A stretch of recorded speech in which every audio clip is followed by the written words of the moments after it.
குழந்தைங்களுக்கும் பேரண்ட்ஸ்க்கும் நடுவில் நடக்கிற பெரிய போராட்டமே இதாங்க இந்த கான்ஸ்டிபேஷன் ப்ராப்ளம். நான் இன்னைக்கு உங்களுக்கு 5 ஃபுட் சொல்லிக் கொடுக்க போகிறேன் to reduce constipation in kids. So முக்கால்வாசியான குழந்தைங்களுக்கு எதனால கான்ஸ்டிபேஷன் வருது? ஏன் அப்படின்னா லோ ஃபைபர் எடுக்கிறாங்க, அவங்க ஏஜ்க்கு தகுந்த மாதிரி வாட்டர் இன்டேக் இல்லாதது தான்.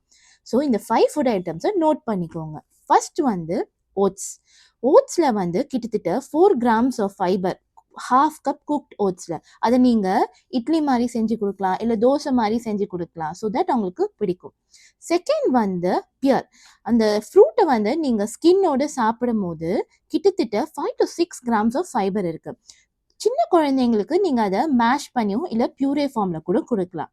மூணாவது வந்து இந்த மஞ்சள் பூசணிக்காய். மஞ்சள் பூசணிக்காவில் 1/2 கப்பில் வந்து கிட்டத்தட்ட 3 grams ஆஃப் ஃபைபர் இருக்குது. அது வந்து நீங்கள் ஒரு சூப் மாதிரியோ இல்லை பியூரே ஃபார்மில் கூட கொடுக்கலாம் பசங்களுக்கு. நாலாவது கொண்டக்கடலை. 1/2 கப் குக்டு கொண்டக்கடலையில் கிட்டத்தட்ட 7 to 8 grams ஆஃப் ஃபைபர் இருக்குது. அது நீங்கள் குழந்தைங்களுக்கு ஒரு சுண்டல் மாதிரியோ இல்லை ஒரு ஹமஸ் மாதிரியோ செஞ்சு கொடுக்கலாம். அஞ்சாவது தாங்க ரொம்ப முக்கியம், இந்த சியா சீட்ஸ். சியா சீட்ஸில் 1 tablespoon ஆஃப் சியா சீட்ஸில் கிட்டத்தட்ட 5 grams ஆஃப் ஃபைபர் இருக்குது. அதை நீங்கள் அவங்க குடிக்கிற தண்ணியில் ஆட் பண்ணிட்டீங்க அப்படின்னா. ஸோ நீங்கள் இந்த 5 ஃபுட் ஐட்டம்ஸையும் மறக்காமல் உங்கள் டயட்டில் ஆட் பண்ணிடுங்க.